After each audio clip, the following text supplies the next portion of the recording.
আসসালামু আলাইকুম, কী অবস্থা? সবাই কেমন আছেন? আলহামদুলিল্লাহ আমি ভালো আছি।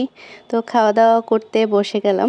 ৩ রকমের খাবার ছিল, গরম ভাত, এটা ছিল শাক ভাজি। এটা হচ্ছে কলই শাক। শীতের সময় এই শাকটা পাওয়া যায়। এটা হচ্ছে আমাদের এলাকায় পাওয়া যায়, অন্য কোথাও পাওয়া যায় কিনা আমি ঠিক জানি না। কিন্তু শীতের সময় এই কলই শাকটা লাগানো হয়। এখানে একটা ডাল হয়, এটাকেই কলই ডাল বলে আর কি। তো এটা হচ্ছে একটা ঘাসের মতোই শাকটা দেখতে, কিন্তু এই শীতের সময় পাওয়া যায়। আর বাড়ি থেকে খালামণি আসছে, তাই এই শাকটা নিয়ে আসছে, একদম কুচি কুচি করে কাটতে হয়, তারপর ভাজি করেছে। আর চিংড়ি মাছের শুটকি নিয়ে আসছিল, সেটা হচ্ছে কাঁচামরিচ দিয়ে তারপর ভর্তা করেছে। আর এটা ছিল ছোট মাছ। ছোট মাছটা চচ্চড়ি করা হয়েছে। কয়েক রকমের মাছ ছিল, এর মধ্যে অন্যতম হচ্ছে দগরি মাছ। দগরি মাছটা আমাদের এলাকার খুব জনপ্রিয় একটা মাছ।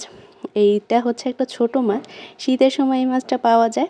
আর এটা হচ্ছে চচ্চড়ি করলে অথবা নতুন আলু দিয়ে রান্না করলে, মূলা দিয়ে রান্না করলে খুব মজা লাগে খেতে। আর ধনিয়া পাতা দিয়ে এরকমের চচ্চড়ি করেছিল। মাছের ঝোলটা যে কী পরিমাণ মজা হয়েছিল! খালামণির হাতের রান্না অনেক মজা। ধন্যবাদ।